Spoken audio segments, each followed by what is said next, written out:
तो recording start करते हैं हम। इसमें क्वेश्चन सॉल्व कर रहे थे हम अग्निवीर के। नेक्स्ट आते हैं, ठीक है। ये है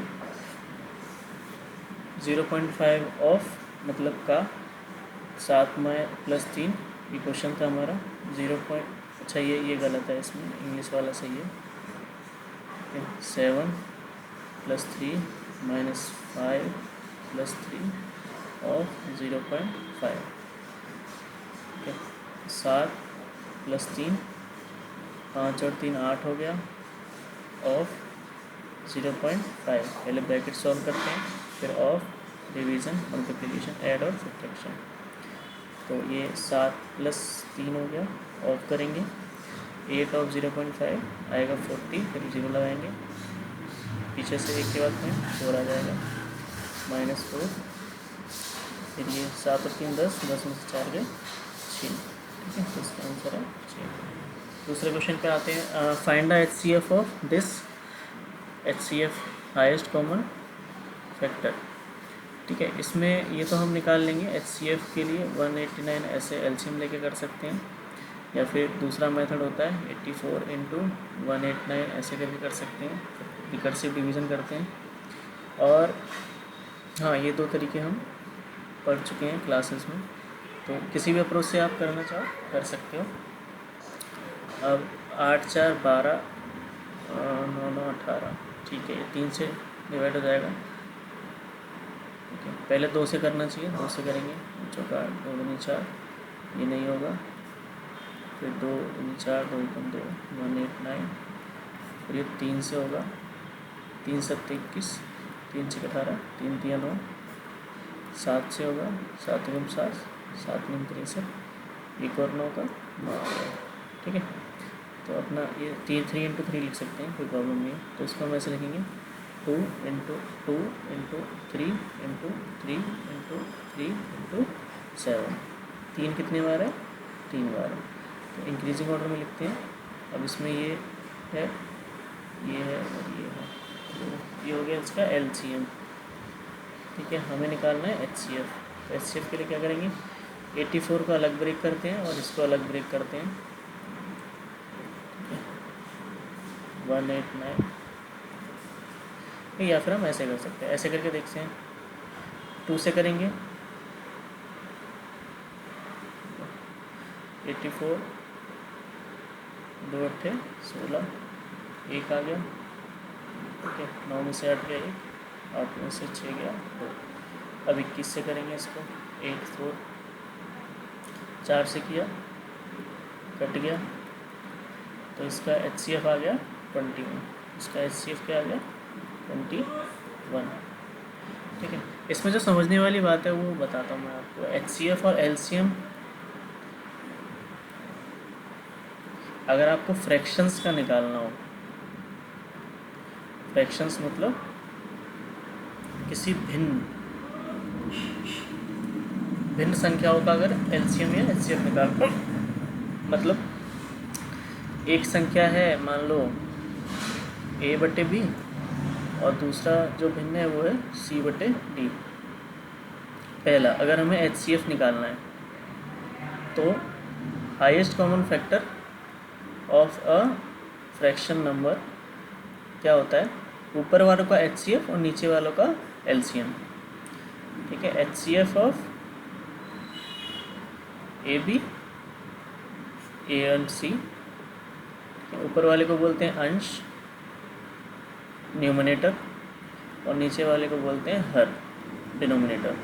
तो अगर किसी फ्रैक्शन नंबर का, ध्यान देना, फ्रैक्शन नंबर का हमें HCF निकालना है तो ऊपर वाली संख्याओं का तो HCF निकालोगे और नीचे वाली संख्याओं का LCM निकाल के उसको बटे में लिख दोगे, LCM of B and D।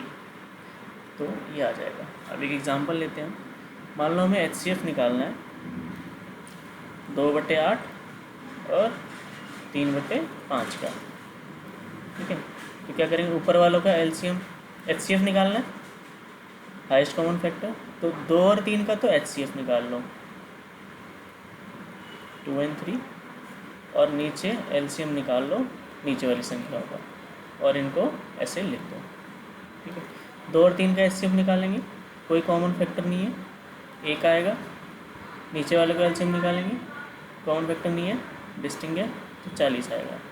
ठीक है, ये आप अलग अलग निकाल के देख लेना, लेकिन इसका जो एचसीएफ आएगा फाइनल वो आएगा 1/40। ठीक है, अगर इन्हीं संख्याओं का हमें एलसीएम निकालना है, ठीक है, आपने देख रखा होगा एलसीएम ऑफ, ये तो निकालना सिंपल है, एलसीएम ऑफ 2 and 4 या 28 और 40 ऐसा निकालना आसान है, लेकिन अगर 28/73 आ गया, 40/21 आ गया, तो कैसे निकालेंगे? ठीक है, तो आप भिन्न संख्याओं का एलसीएम अगर निकालना है, सेम अप्रोच है, ऊपर वाली संख्याओं का एलसीएम होगा एलसीएम ऑफ न्यूमरेटर्स n1 या n2 और HCF of denominator of 1, denominator of 2। ऊपर वाले अंश का अंश अगर एलसीएम निकालना होता तो इनका एलसीएम, नीचे वाला का एचसीएफ, तो हम बटे में लिख देते हैं। ठीक है, अब आते हैं इसका, तो 2/8 और 3/5 का अगर निकालना हो, या थोड़ा इसको कर लेते हैं, कॉमन नंबर ले लेते हैं, 2/8 और 6/40 इसका निकालना है मान लो। ठीक है, ये कटा होना चाहिए भी, लेकिन कोई नहीं, इनका हमें एलसीएम निकालना है। तो एलसीएम क्या करें, ऊपर वालों का एलसीएम ऑफ 2 and 6 और नीचे वालों का एचसीएफ ऑफ 8 and 40। तो ये हमारा, इसका आएगा 6 और इसका आएगा, अच्छा एलसीएम आएगा 6 और एचसीएफ इन दोनों का आएगा 8। ठीक है, ध्यान देना, इन दोनों का एचसीएफ निकालोगे तो 8 आएगा, 6, अब इसको डिवाइड कर देंगे, 2 3 6, 2 4 8, दोनों कट गए। तो हमारा एलसीएम ऑफ क्या हुआ, LCM of 2/8 and 6/40 is 3/4, answer आएगा 3/4। ठीक है, तो एचसीएफ निकालने के लिए ऊपर वाली संख्याओं का एलसीएम, नीचे का एलसीएम, और एलसीएम निकालने के लिए ऊपर वाली संख्याओं का एलसीएम, नीचे वालों का एचसीएफ डिवाइड करके लिख देते हैं। ठीक है, तो ये तो सिंपल था, एचसीएफ निकालना था।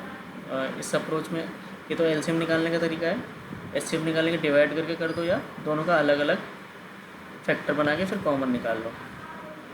अब आते हैं इससे, if the average of this number is 9 then find value of X. ये संख्याएँ 1 2 3 4 5 संख्याएँ, उनका जो एवरेज है वो 9 है। ठीक है, नीचे लिखा है हिंदी में 6 7 9 x और 12 का औसत यानी कि एवरेज 9 है, तो x का मान ज्ञात करो। तो हम क्या करेंगे, एवरेज निकालते कैसे हैं, एवरेज का फॉर्मूला होता है सारे नंबर का सम कर दो और अपन में काउंट कितने नंबर है वो, तो 6 + 7 + 9 + x + 12 अपॉन में कितने, 3 2 5 नंबर है, ये कितना आ रहा है 9 के बराबर। ठीक है, ये तो हमारा सिंपल तरीका है, ये फॉर्मूला हमने लगा दिया, एवरेज 9 है, इन सबको ऐड कर देंगे, ठीक है, बटे में 5 लिख देंगे, तो x की वैल्यू आ जाएगी, एक इक्वेशन एक वेरिएबल है, ये 45 हो जाएगा, 9 7 16 16 6 22 22 + 12 हो गया 34 प्लस x, सारे नंबर जोड़ दिए और 5 को इधर मल्टीप्लाई कर दिया, 9/1 था तो 45/1 हो गया, तो 45 - 34 = x, तो ये आएगा हमारा 1 1, तो x की वैल्यू आ गई 11, इसकी वैल्यू आ गई 11। ये तो लेमन तरीका है, मान लो ये बहुत सारी संख्या होती है तो सबको ऐड करते फिरते हैं, है ना। इसको स्क्रीनशॉट ले लो, मैं हटा देता हूँ, दूसरा तरीका बताता हूँ आपको। ठीक है, आंसर इससे भी आएगा, आंसर उससे भी आएगा, लेकिन अगर बड़ी संख्याएं हुई तो ये ट्रिक, ये तरीका काम नहीं करेगा।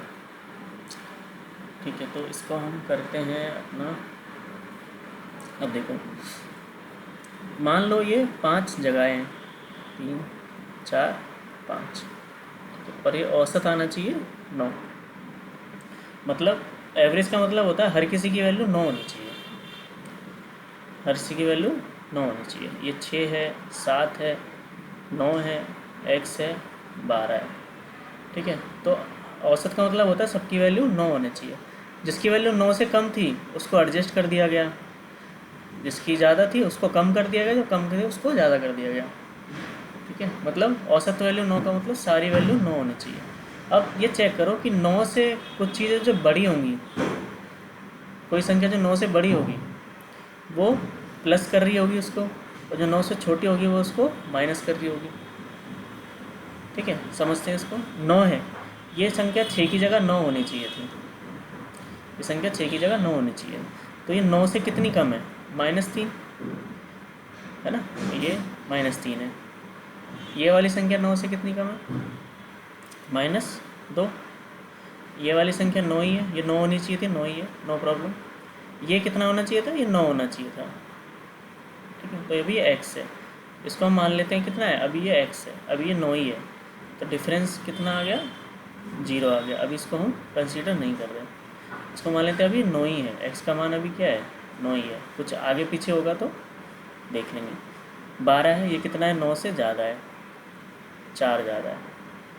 ठीक है, तो अब हम देखते हैं सारी संख्या 9 होने में कितना डिस्टर्बेंस आ रहा है, कितना प्लस माइनस आ रहा है। तो अगर देखें तो -5 + 4, -1 का अंतर है। माइनस कितना है? -1 का अंतर है, 9, 10, 11, 12, ये सॉरी 3 है,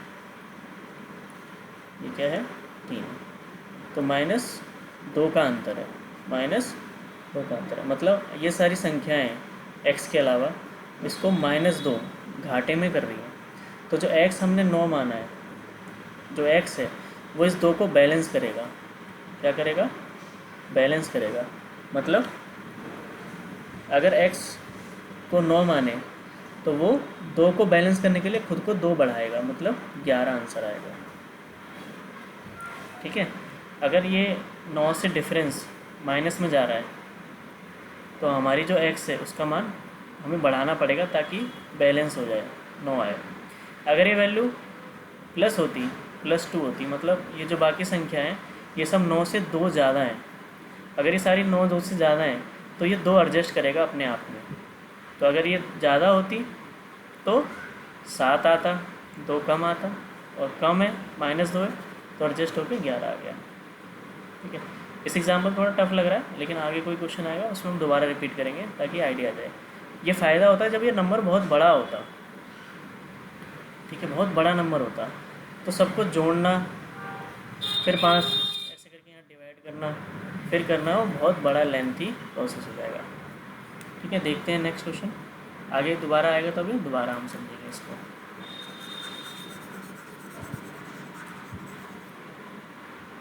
ठीक है, आते हैं नेक्स्ट, ये समझते हैं। If average of Arnab, Mohit, Rohit is 9.5 year, average age of Arnab, Mohit and Rohit is 9.5 year, the age of Ayush और आरव इज़ 7 एंड 9, अलग अलग दे रखी है। Find the average age in Arnab, Mohit, Rohit, Aayush और आरव। थोड़ा अजीब सा है, देख लेते हैं। अर्नब, मोहित और रोहित की औसत आयु 9.5 वर्ष है, और आयुष, क्या इसमें आयुष था पहले? नहीं था। और आरव था? नहीं था। आयुष और आरव की आयु कितनी है? आयुष की 7 है और आरव की 9 है।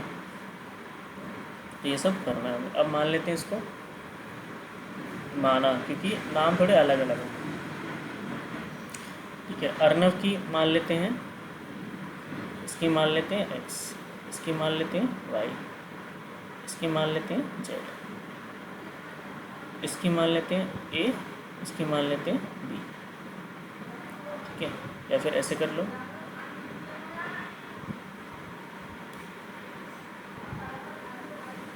ऐसे कर लेते हैं। इसकी मान लेते हैं a, इसकी b, इसकी c, इसकी d, इसकी e।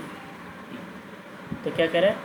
अर्नब, रोहित और मोहित, अर्नब, मोहित और रोहित की आयु 9.5 है औसत। तो इन पहले 3 है जो a + b + c / 3, ये कितनी है? 9.5, पहली इक्वेशन बन गई हमारी। तथा आयुष और आरव d इसकी अलग अलग, इसका औसत है नहीं, आयु उसकी 7 है, ठीक है, ये दूसरी इक्वेशन। और आरव की यानी कि ई की आयु कितनी है, ई की वैल्यू है 9, ठीक है। ए आयु है आरव की, बी आयु है मोहित की, सी आयु है रोहित की, और ऐसे ही डी इसकी है और ई इसकी है। तो आरव, मोहित, रोहित, आयुष और आरव, अर्नव, ए, मोहित, रोहित, ये तीनों आ गए। फिर आयुष और आरव पांचों आ गया, मतलब A plus B plus C plus D plus E की औसत आयु ज्ञात करो। औसत मतलब डिवाइड बाय 5 बराबर ये निकालना है। अगर ये तो इसको देखो आप, तो a प्लस बी प्लस सी तो यहाँ से आ जाएगा पहले इक्वेशन से, और d प्लस ई इन दोनों को जोड़ देंगे, तो निकालते हैं इसको। तो ये हमें निकालना है एवरेज। अब a प्लस बी प्लस सी कितना आएगा, 3 यहाँ पे मल्टीप्लाई कर दो, 3 पंजे 15, 3 27 और 28, प्लस ये हो गया अपना 28.5। फिर d प्लस ई, डी कितना है 7 और ई कितना है 9, 7 और 9 आ गया 16 डिवाइड बाय 5, है ना। ये डी दे रखा है, ई दे रखा है, 16 हो गया, ए प्लस बी प्लस सी हमने निकाल लिया। अब इसको करते हैं, क्या आएगा 0.5 68 14 44/5, तो 5 से करेंगे 5 8 40, 0.545 आ गया 8.9। तो पाँचों की एवरेज आयु 8.9 है। ऐसे क्वेश्चन कैसे सॉल्व करना है।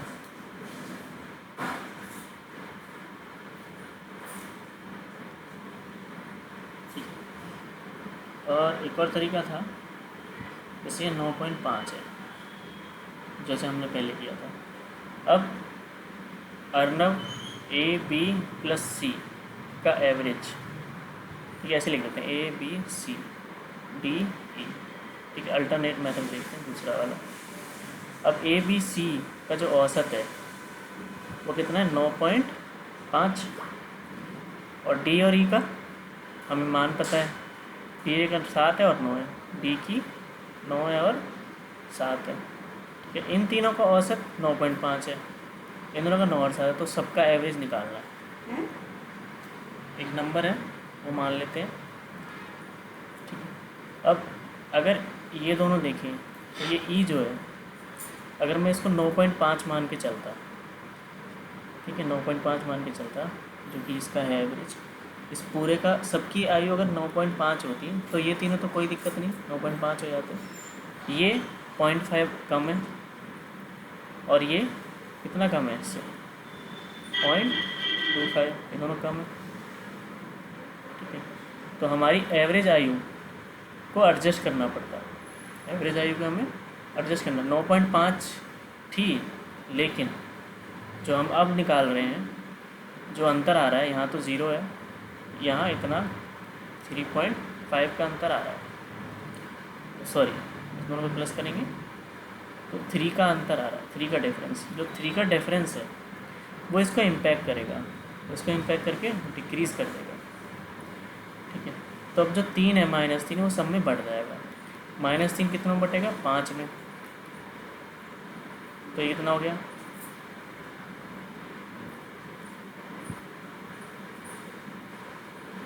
-3 5 6 30 0.6, तो हमारा एवरेज 0.6 कम हो जाएगा, 0.6 कम हो जाएगा। तो इसको करेंगे 6 9 15 8.9, यह आएगा 8.9, ठीक है। सेकंड मेथड थोड़ा लॉजिकल है, ज़्यादा मतलब आपको कनेक्ट करना आना चाहिए सही से। सेकंड मेथड कि हमने मान लिया 9.5 है, ये भी 9.5 होना चाहिए था, ये भी 9.5 होना चाहिए, लेकिन ये 0.5 कम हो गया, ये 0.2 और 2.5 कम हो गया। टोटल इम्पैक्ट पड़ा -3, टोटल इम्पैक्ट पड़ा -3, होना चाहिए था 8.9, सबका 8.9 होना चाहिए था, तो इसमें भी कम हो जाएगा और इसमें भी कम हो जाएगा, इसमें भी कम हो जाएगा। कितने लोग हैं 1 2 3 4 5, तो पाँचों पे 0.5 का इम्पैक्ट पड़ेगा, पाँचों पे -3 का इम्पैक्ट करेगा। तो इसमें हमें 3.5 माइनस करना पड़ेगा, जो हमने माना था 9.5 में से। 9.5 में से -3/5 करेंगे तो ये हमारा आएगा 0.6, 9.5 तो 8.9 आएगा। ठीक है, ये तीसरी बार में करके दिखा रहा हूँ। अगर ये अप्रोच डिफ़िकल्ट लगती है, अभी आपको लगेगी, जब थोड़ा टाइम हो जाएगा समझ जाओगे तो ये आसान लगेगा।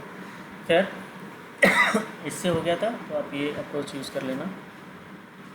आते हैं नेक्स्ट पे।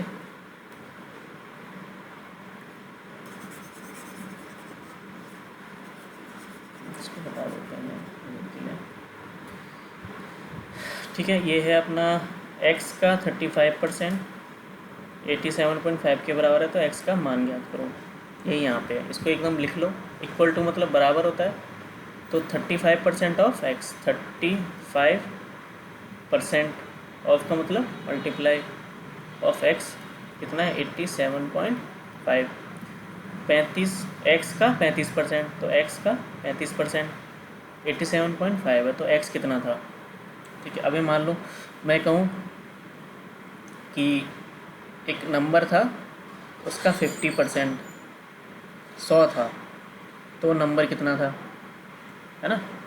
एक नंबर हमें नहीं पता, x का 50% 100 था, तो ऑब्वियस बात है 50% मतलब x का आधा करने पे 100 आ रहा है, 50% मतलब आधा, तो x कितना था 200, है ना। x कितना था 200, तो इसको ऐसे लिख सकते हैं, 50% को 1/2 लिख सकते हैं।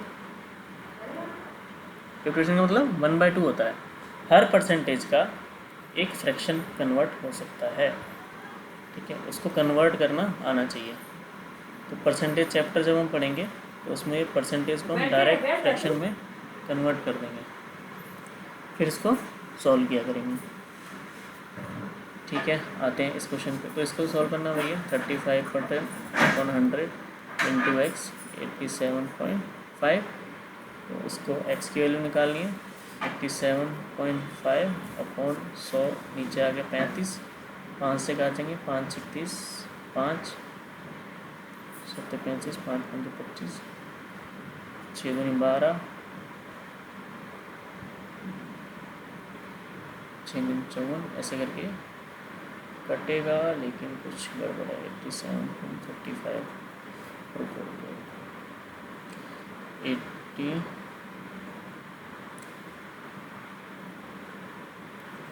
दोबारा देखते हैं। 87.5 x की वैल्यू आ गई 100/35, 5 7 35, अच्छा 7 आ,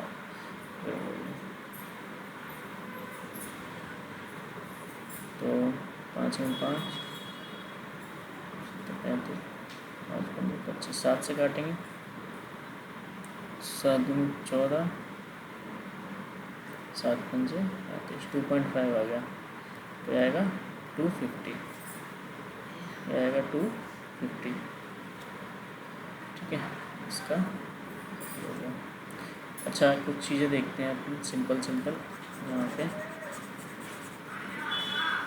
परसेंटेज होती हैं कुछ जो डायरेक्ट आनी चाहिए कन्वर्ट करना। ठीक है, वो क्या होती है, देखो 1 होता है 100%, यानी कि 100% लिखा हुआ तो 1 होता है। और अगर मैं कहूँ 1/2 तो उसका मतलब है वो क्या है 50%। ठीक है, तो ये परसेंटेज को हम फ्रैक्शन में कन्वर्ट कर सकते हैं। और 1/3 क्या होता है 33.33%। 1/4 क्या होता है 25%। ठीक है, 1/5 क्या होता है 1/5 क्या होता है 20%। 20% का मतलब 1/5। 1/6 क्या होता है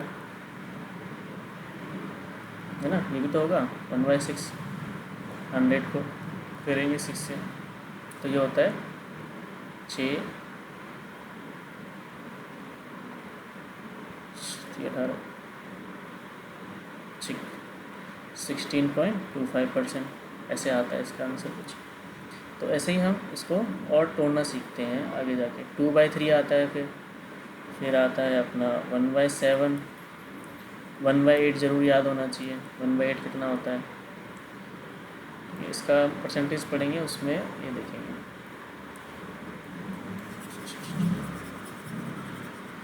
आगे देखते हैं अपना है नेक्स्ट ये,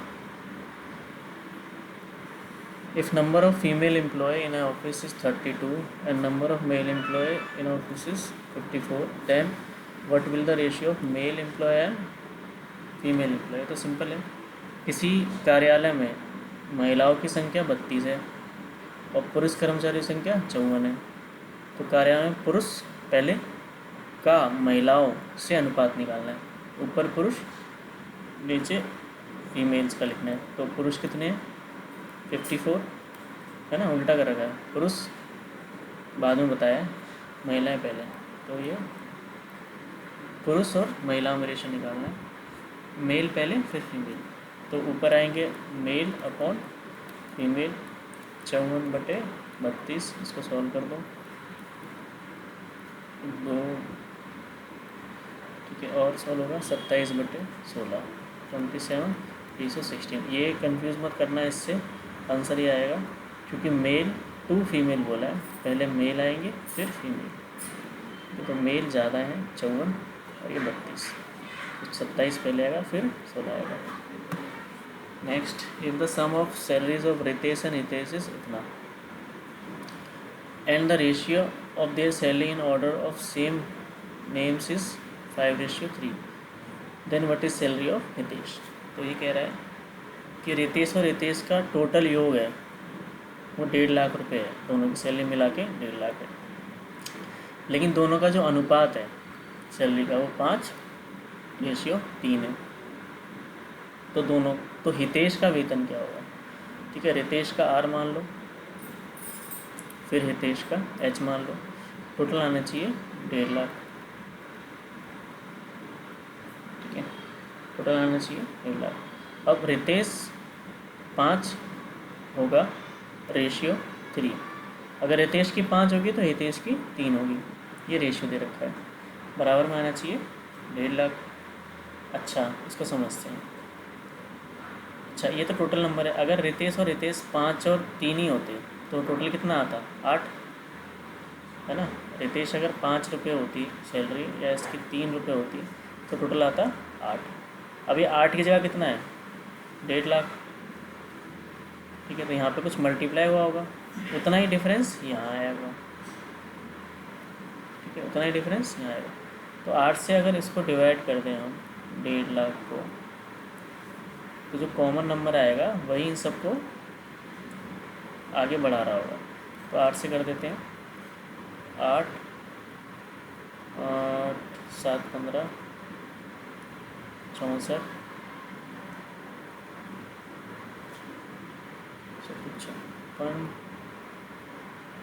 40, 18750, ठीक है। मतलब अगर रितेश की सैलरी 5 है और हितेश की 3 है तो टोटल 8 आएगी। तो 8 को 1.5 लाख तक पहुंचाने के लिए इतने से मल्टीप्लाई करना पड़ेगा। तो हमें निकालनी है हितेश की, तो 3 से इसको इसमें भी इतना मल्टीप्लाई करना पड़ेगा और इसमें भी इतना मल्टीप्लाई करना पड़ेगा। इसको मल्टीप्लाई कर दो, हमारे हितेश की सैलरी आ जाएगी।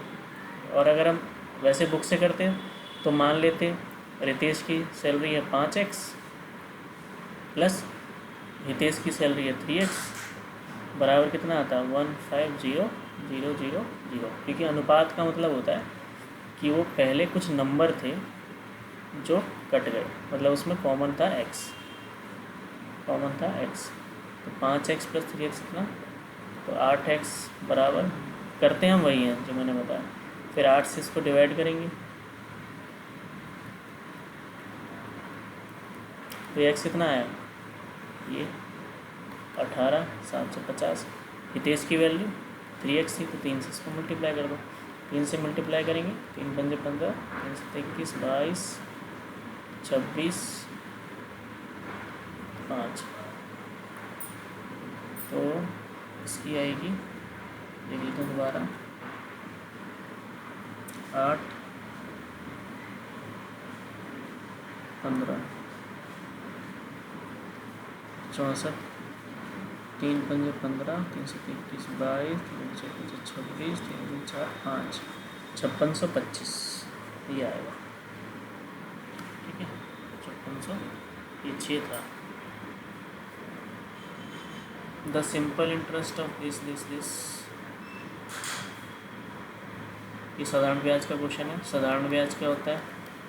Principal rate into time upon 100। ठीक है, देखते हैं। सिंपल इंटरेस्ट ऑफ 250 रुपये is 100 is 10, number of year is equal to rate percentage per annum, find the average.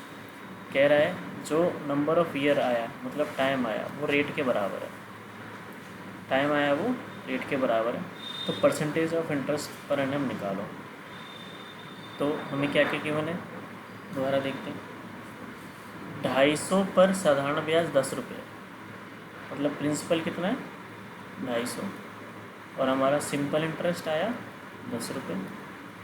Are नहीं पता, टी नहीं पता, रेट इंटरेस्ट नहीं पता, टाइम नहीं पता, लेकिन ये पता है कि वर्षों की संख्या वार्षिक प्रतिशत दर के बराबर है, मतलब जितना ये होगा उतना ही ये होगा।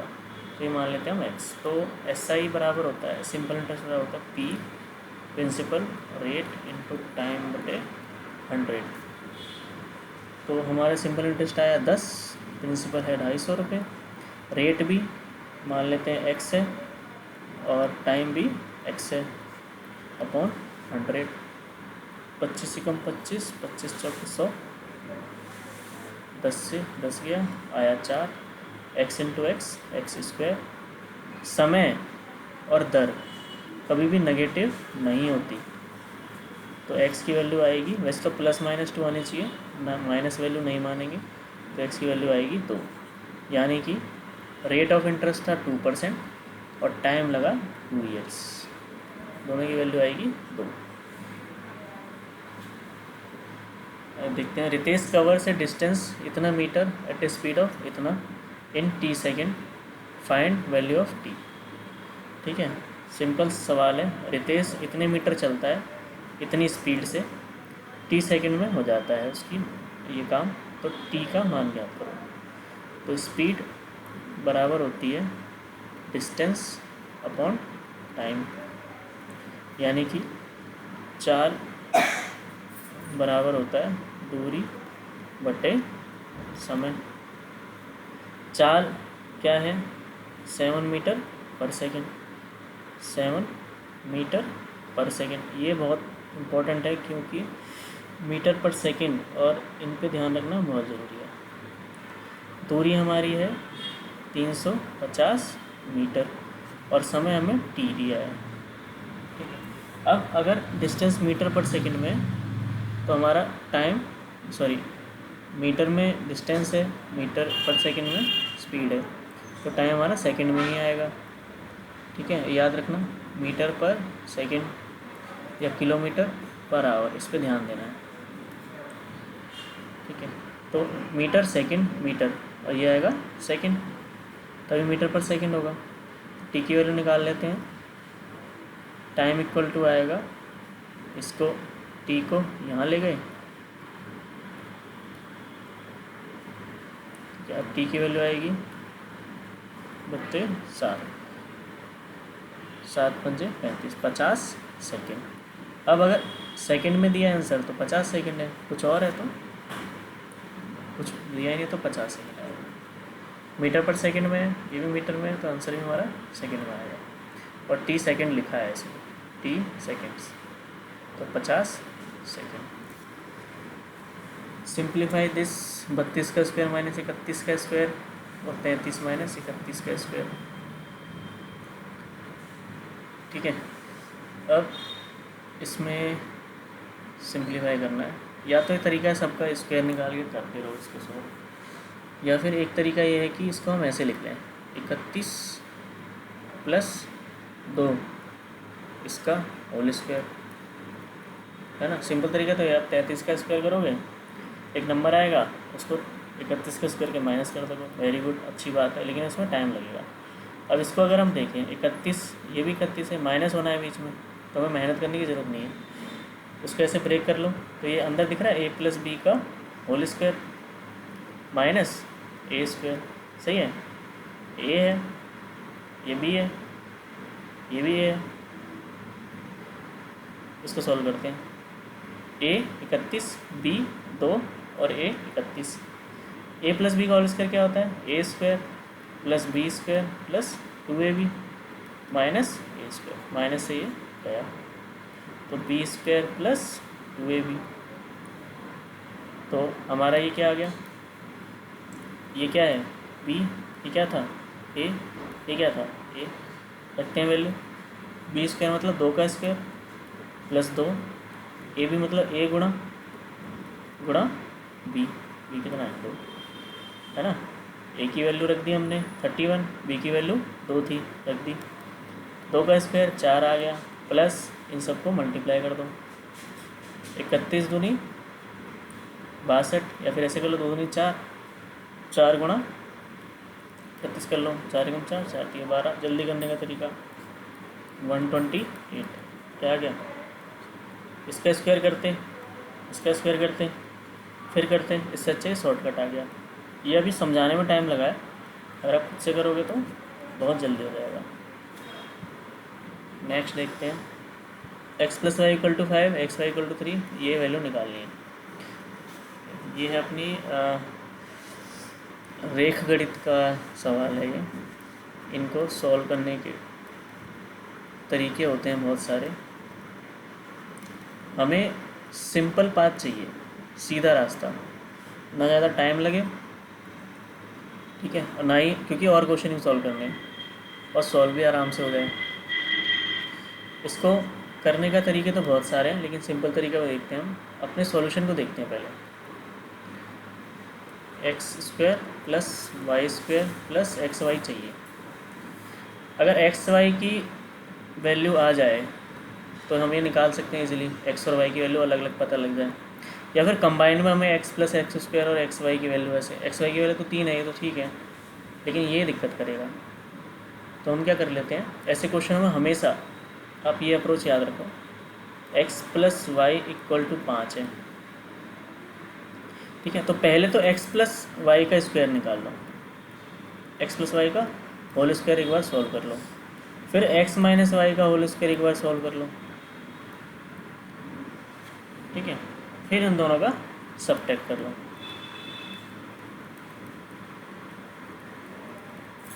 ये 3 काम अगर कर लोगे फटाफट तो तुम्हें और ऊपर का क्वेश्चन सॉल्व करने में कोई प्रॉब्लम नहीं आएगी, चाहे कोई कितना भी कॉम्प्लेक्स क्वेश्चन आ जाए, ठीक है। देखते हैं हम ये वाला, इसको कैसे करेंगे। तो हमें क्या करना है, ये x + y का होल स्क्वायर और x - y का होल स्क्वायर, ये सॉल्व करना है एक तरह से, है ना। इसको निकाल लेते हैं। अब x फाइनल ये देखते हैं, x + y का whole square minus x - y का होल स्क्वायर। अब अगर हम इसे देखें तो हमारा सवाल x + y का होल स्क्वायर क्या आता, x² + y² + 2xy, यही आता है ना। पहले इस अप्रोच से स्टार्ट करते हैं। x + y दिया हुआ है 5, तो ये कितना हो गया 5, और x² + y² नहीं पता, प्लस 2xy।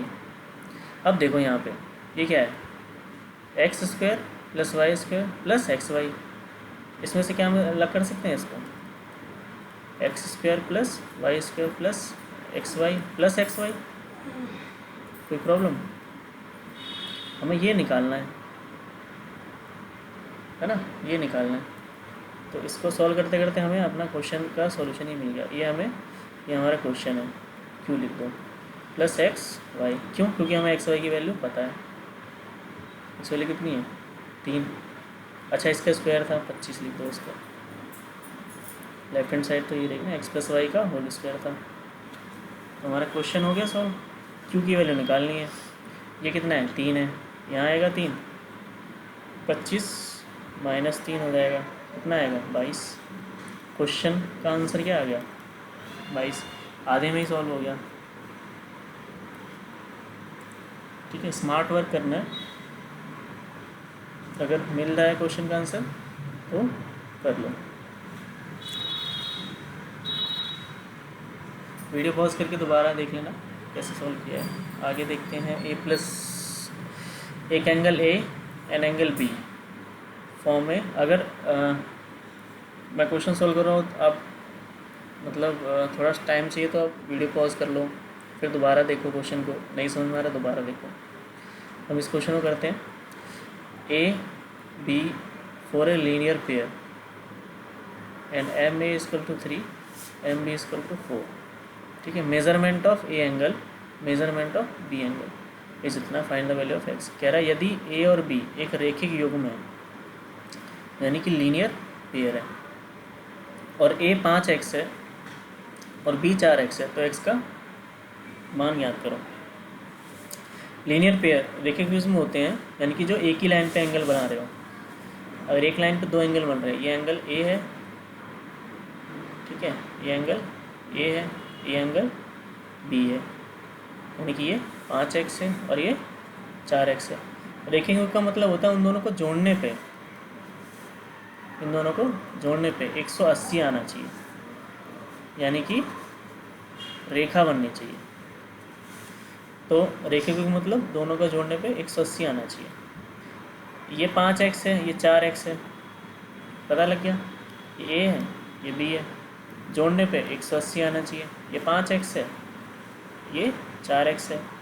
ऐसे आ कितना रहा है, 4 और 5 9x, 9x की जगह कितना मान रहा है 180, तो 9 में कितना मल्टीप्लाई किया हुआ 20 है ना, 9 में 20 मल्टीप्लाई करोगे तो 80 आएगा। लेकिन x की वैल्यू कितनी है 20, अगर x की वैल्यू 20 है तो 5x कितना हो गया 5 दूनी 10 100 है ना, और 4x कितना हो गया 4 दूनी 8 मतलब 80, यानी कि a का मान 100 है, b का मान 80। लेकिन हमसे ये पूछा नहीं, हमसे x पूछा है, तो x कितना है 20 डिग्री, x कितना है 20।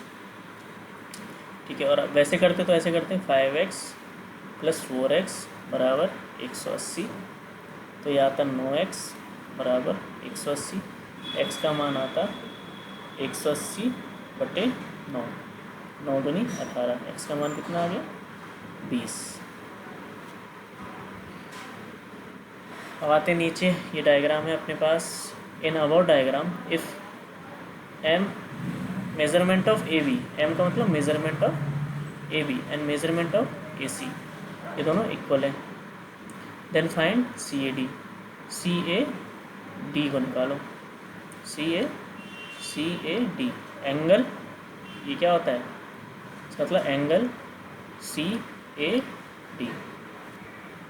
ठीक है, वही कह रहा है इस उपरोक्त आरेख में, ऊपर जो डायग्राम बनाया उसमें यदि m measurement of A B यानी कि ए और बी ये जो भुजा है बराबर है ए सी के, ये वाली साइड बराबर है ये वाली साइड के, तो सी ए डी जो एंगल सी ए डी है वो निकालो, सी ए डी, इसका वैल्यू निकालनी है, ये एक्स मान लो अभी x डिग्री। अब ये जो हमारा ट्रायंगल है, ये जो हमारा ट्रायंगल है, त्रिभुज में एक बात याद रखो, समान भुजाओं के सम्मुख कोण बराबर होते हैं। क्या होते हैं, समान भुजाओं के सम्मुख कोण, मतलब उनके सामने वाले जो एंगल हैं वो आपस में बराबर होते हैं। मतलब अगर ये भुजा इस भुजा के बराबर है तो ये एंगल 30 है, तो इसके सामने वाला एंगल भी 30 होगा। ठीक है, तो समान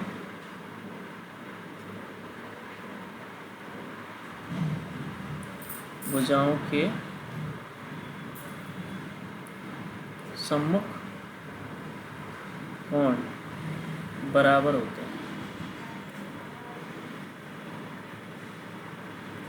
ठीक है, किसमें, ट्रायंगल में, एक त्रिभुज में, हर जगह नहीं, त्रिभुज के अंदर।